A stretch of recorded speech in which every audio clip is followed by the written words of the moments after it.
అందరికీ నమస్కారం అమ్మ. ఈరోజు మనం తెలుసుకుంటున్న అంశం ఏంటంటే పెన్షన్ తీసుకునే అభ్యర్థులందరికీ ఒక ముఖ్యమైన విషయం అని చెప్పాలా.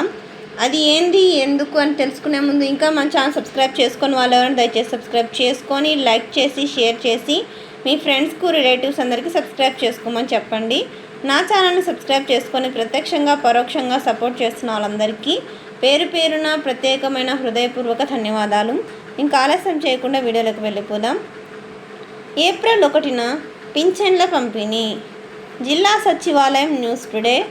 ఈసారి ఏప్రిల్ 1వ తేదీనే ఎన్టీఆర్ భరోసా పథకం కింద పింఛన్ పంపిణీ చేస్తామని కలెక్టర్ వినోద్ కుమార్ తెలిపారు.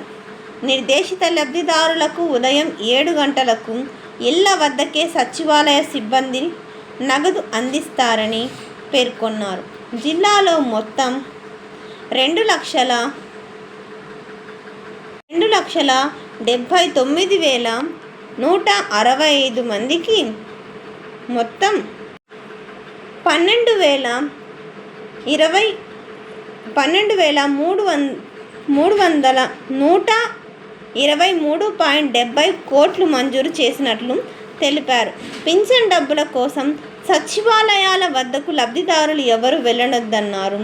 తొలి రోజు పొందలేని వారికి 2వ తేదీన పంపిణీ చేస్తామని కలెక్టర్ తెలిపినారు. అంటే ఎప్పుడు మనకి పండగలు అట్లాంటివి ఏమన్నా వస్తే 31వ తేదీనే ముందే పనిచేస్తాండ్రు కదా, ఇట్లా లేకోకుండా ఈసారి ఖచ్చితంగా అయితే 1వ తేదీనే పంపిణీ చేస్తారు పింఛన్లు.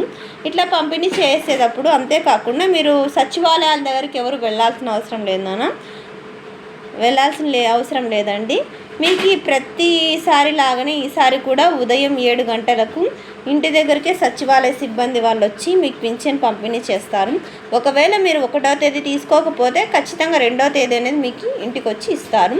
అందరికీ ధన్యవాదాలమ్మా. ఇంకా మన ఛానల్ సబ్స్క్రైబ్ చేసుకొని వాళ్ళు ఎవరైనా దయచేసి సబ్స్క్రైబ్ చేసుకొని లైక్ చేసి షేర్ చేసి మీ ఫ్రెండ్స్కు రిలేటివ్స్ అందరికీ సబ్స్క్రైబ్ చేసుకోమని చెప్పండి.